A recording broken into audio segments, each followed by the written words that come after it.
Assalamualaikum warahmatullahi wabarakatuh. Jumpa yang perdana dengan Tutur Goib. Kali ini Tutur Goib akan berkisah seputar kisah-kisah fiksi, cerita-cerita misteri yang akan membuat kita merinding. Guys semua, kisah ini terjadi pada tahun 1840-an pada masa Hindia Belanda. Berawal dari seorang anak dari keluarga kaya yang keluarganya mati mengenaskan. Hanya Rakata, seorang yang selamat pada peristiwa yang mengenaskan itu. Ayah Rakata, Juragan Arda, orang terkaya di Banten Selatan, tewas dengan tubuh penuh cakaran. Batang lehernya hampir putus dengan tenggorokan yang tercabik-cabik. Ususnya terbuai bercampur genangan darah. Satu kampung geger dengan insiden kematian keluarga Arda. Nyai Siti, istri Juragan Arda, tewas dengan kepala terbeban di kamar mandi dengan pakaian yang juga tercabik-cabik seperti dicakar binatang buas. Kakak perempuan Rakata, Neng Sapitri, juga bernasib yang tak kurang mengenaskan. Tubuh perawan yang cantik itu ditemukan tetangga seminggu dalam sumur dengan bau yang busuk menyengat.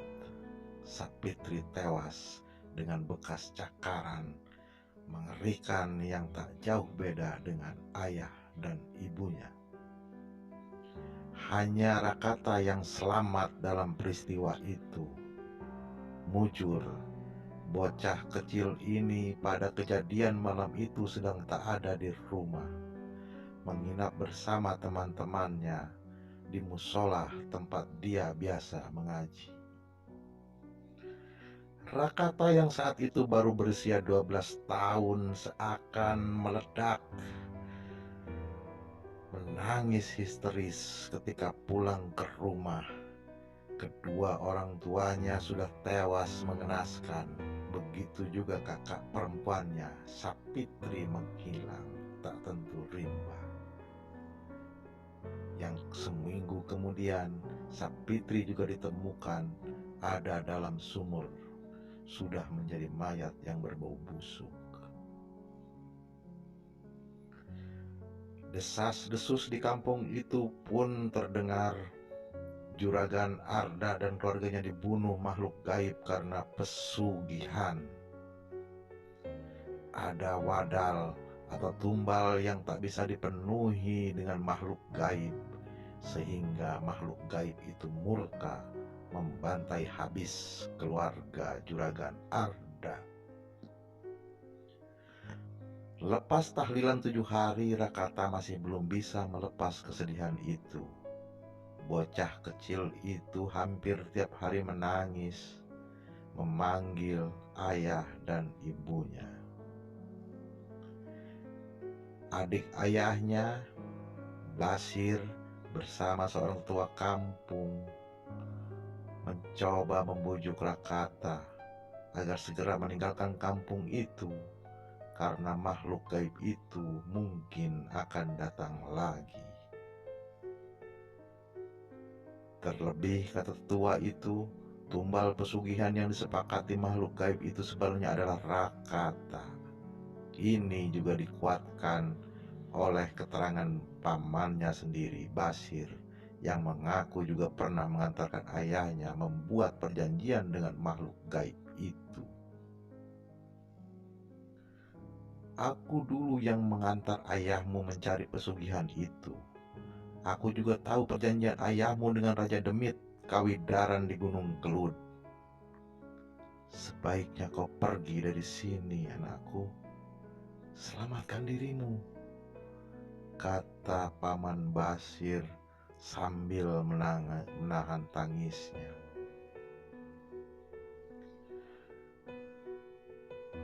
Paman berharap 10 tahun lagi kau bisa kembali ke kampung ini. Mudah-mudahan Raja Demit tak lagi mencarimu dan melupakan peristiwa itu. Tapi lebih baik kau tak pernah kembali ke kampung ini demi keselamatanmu. Kalaupun 10 tahun lagi kau akan pulang ke kampung ini, harta-harta ayahmu, sawahnya, ladangnya, kebun, dan hewan-hewan ternaknya akan paman urus, akan paman jaga, dan itu tetap akan menjadi milikmu, kata Paman Basir sambil tetap menangis. Walau berat hati, akhirnya bocah Rakata pun pergi dari rumah dengan bekal seadanya. Terburu-buru dan dibalut rasa ketakutan yang teramat sangat, membuat bocah kecil Rakata berjalan, tapi lebih pantas lagi disebut itu setengah berlari.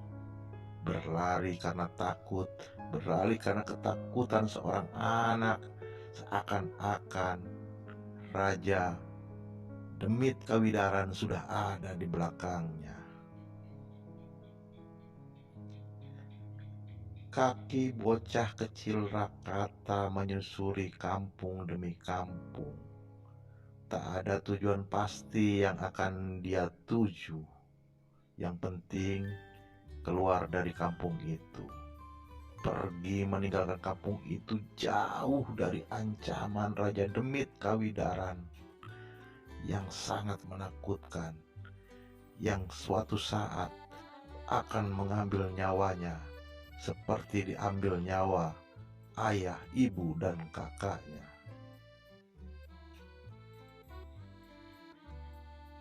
Dalam perjalanan kehujanan, menahan lapar, hanya berharap ada kasihan dari orang-orang yang ditemuinya dari kampung ke kampung.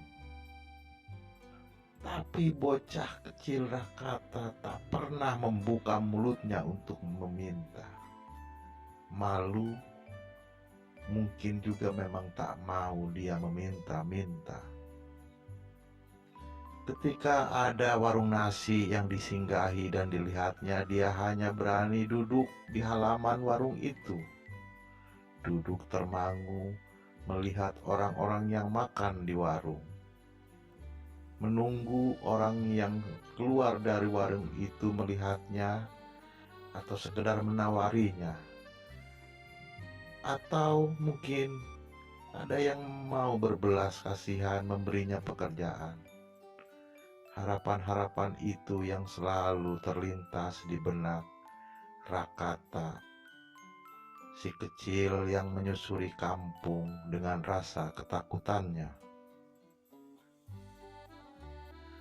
Malam hari Rakata mencari tempat bernaung, kadang di emperan warung, kadang di emperan musola, atau kadang menginap di depan rumah warga yang sudi memberikannya tempat berteduh walau hanya sebentar. Perjalanan Rakata semakin jauh dari kampung halamannya ke arah barat. Gunung Karang nampak menjulang gagah, ditutupi oleh kabut-kabut. Pohon-pohon yang hijau nampak dari kejauhan. Entah apa yang merasuki pikiran Rakata. Dia ingin naik gunung itu dan sangat ingin berteriak sekeras-kerasnya. Ingin dia berteriak, memanggil Tuhannya, menanyakan kenapa begitu cepat ayah dan ibunya mati. Ketika dia masih belum mengerti, ketika dia masih butuh dengan ayah dan ibunya. Langkah kaki Rakata semakin pasti mengarah kaki Gunung Karang. Perkampungan di bawah gunung itu sudah dilaluinya satu persatu. Tinggal hutan-hutan yang mulai menghadang langkah kakinya. Jalan setapak, jalan pencari kayu dan pemburu menuju gunung diikutinya. Hari pun mulai gelap. Suara-suara binatang malam sudah mulai terdengar, bersahutan, membuat siapapun yang mendengar akan merasa ketakutan. Seakan sudah tak punya rasa takut lagi dengan kegelapan. Seakan sudah ingin mengakhiri hidupnya. Rakata terus berjalan menyusuri lebatnya hutan. Untunglah malam itu rembulan mau menampakkan dirinya. Walaupun remang-remang, Rakata terus melangkah, kadang tersandung, kadang terjatuh di akar-akar pohon.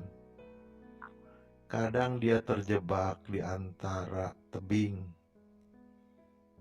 Tapi dia melangkah walau kadang harus merangkak, terjatuh lagi, bangun lagi, terjatuh lagi, terus menyusuri kegelapan. Rakata tak bisa berhenti di kegelapan malam, di tengah hutan pula. Pilihan satu-satunya hanya terus melangkah, disinari oleh remangnya sinar rembulan. Suara-suara binatang malam masih terdengar bersahutan, seakan mereka menyambut kedatangan anak manusia yang sudah menjadi yatim piatu itu. Suara binatang-binatang malam itu semakin membuat suasana malam terasa mencekam. Bocah Rakata terus melangkah. Kendati kakinya sudah terasa letih mendaki. Kendati badannya sudah lemas karena dari siang belum makan. Tapi dia terus berusaha melangkah.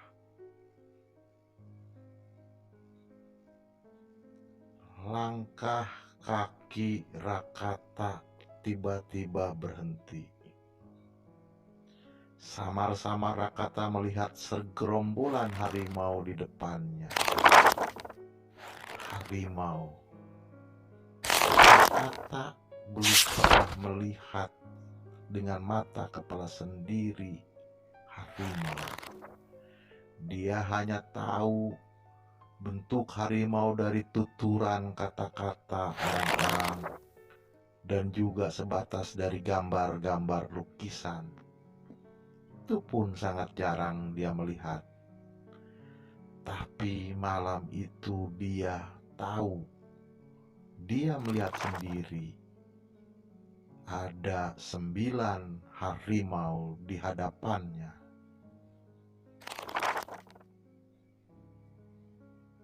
Di antara ledakan ketakutannya, Rakata membatin, ajalku sudah dekat. Harimau ini akan menerkamku, pasti menerkamku. Batin Rakata menggumam ketakutan. Namun kakinya juga tak letih mendaki. Tak ada kuasa dia untuk berbalik badan atau berlari. Dia sudah sangat letih.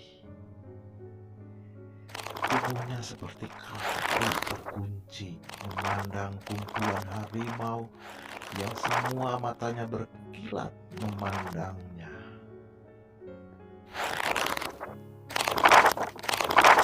Rakata menyadari suara binatang-binatang malam yang tadi bersahutan tiba-tiba menghilang. semua menjadi sunyi. Hanya kumpulan harimau itu yang terlihat, dan gerakan badan mereka sangat jelas terdengar di telinga Rakata. Tiba-tiba batinnya seperti ada keberanian. Entah mengapa dia seperti mengenal harimau-harimau itu, dan tak takut sekalipun. Hilang rasa takutnya. Dia seperti meyakini harimau-harimau itu tak akan pernah menggigitnya. Satu harimau yang punggungnya ada corak putih dan bertubuh paling besar menghampirinya perlahan-lahan. Taring-taring besar harimau itu seperti belati. Tubuh Rakata tak bergerak, batinnya pasrah. Harimau besar itu semakin mendekat. Rakata hanya bisa membatin, kalau sudah ajalku ya sudahlah. Begitu batinnya bergumam. Harimau itu semakin dekat. Hanya satu langkah lagi di depannya. Semakin mendekat. Hingga kepala harimau besar itu hampir menyentuhnya. Lidah harimau itu menjulur, menjilat tangan Rakata. Rakata gemetar. Entah dari mana, tiba-tiba harimau itu bisa bersuara seperti manusia. Pangersa sudah datang. Terdengar suara itu jelas di telinga Rakata. Nyaris tak percaya, kaget bukan kepalang. Suara siapa itu? Harimau inikah yang bersuara? Atau orang lain? Atau siapa? Kebingungan Rakata mengira-ngira siapa suara tadi. Tubuh Rakata pun lunglai. Kakinya tak ada tenaga, ambruk dengan kepala menunduk. Kakinya terlipat bersimpuh. Harimau itu terus menjilati tubuh Rakata. Beberapa harimau yang lain juga ikut menghampirinya. Mereka juga ikut menjilati bagian-bagian tubuh bocah yang hanya tersisa tulang dilapisi kulit itu karena memang kurang makan. Kesadaran Rakata pun hilang, gelap seperti gelapnya hutan malam itu.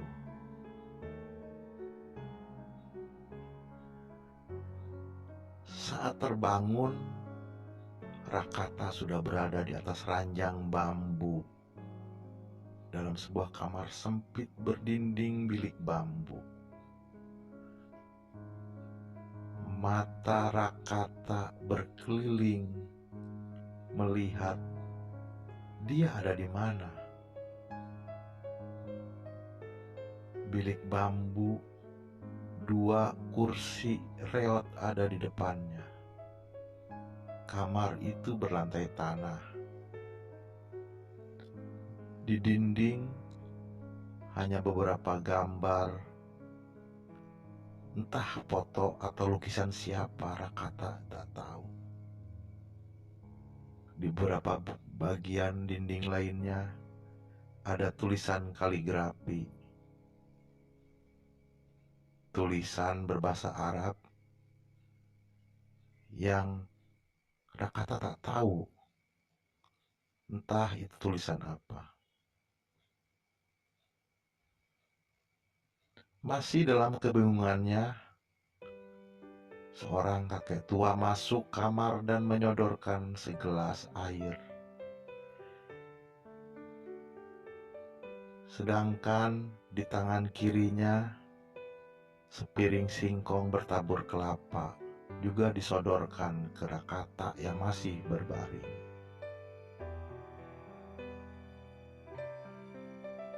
Kakek itu lalu berkata, "Makan dulu, kamu masih sakit Pangersa," kata pria tua yang sudah renta itu. Untuk kesiannya kalinya Rakata mendengar kalimat Pangersa yang artinya adalah pangeran. Entah kenapa sudah 2 kali ini dia mendengar kata-kata itu. Yang pertama dari harimau, dan sekarang dari kakek tua itu, Pangersa. Dengan canggung Rakata meraih singkong itu. Mulutnya mulai mengunyah. Rasa lapar yang tak tertahan membuat Rakata tak memperhatikan kehadiran seorang pria yang tegap yang masuk ke kamar itu. "Sudah sehat lagi kan, Kiai?" kata pria itu dengan kepala menunduk segan kepada kakek tua tadi. "Sudah, Kilesmana. Alhamdulillah sebentar lagi juga pulih. Kalian boleh turun dan jaga di bawah. Biar aku yang mengurus Pangersa," kata kakek tadi. Pria tegap berpakaian jubah hitam yang disebut dengan nama Kilesmana itu pun berlalu, diikuti 8 temannya. Beberapa langkah dari teras rumah gubuk itu, 9 orang itu berubah kembali menjadi harimau. Tubuh mereka menghilang di rerumpunan pohon, berlari kembali turun ke kaki Gunung Karang. Usai menghabiskan singkongnya, kakek tua itu duduk di dekat Rakata. "Pangersa sekarang tinggal di sini. Aki namanya Ki Gantang. Tinggal di sini sudah bertahun-tahun sendirian. Pangersa jadi cucu Aki aja di sini. Belajar sholat, belajar ngaji, belajar seadanya, makan seadanya," kata Ki Gantang, kakek tua tadi. Ki Gantang melanjutkan omongannya. "Pangersa harus sabar. Doakan bapak dan ibu agar tenang di alamnya." Rakata pun terbengong-bengong, mengangguk-angguk, tapi dia juga heran. Kenapa kakek itu tahu tentang kehidupannya yang sudah ditinggalkan ayah dan ibunya?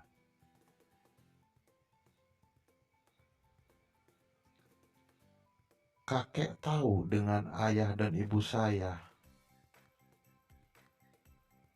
Ki Gantang tak menjawab. Dia hanya tersenyum dan mengalihkan pembicaraan. Besok pagi-pagi Rakata mandinya di belakang. Itu ada sumur, sudah kakek siapkan airnya.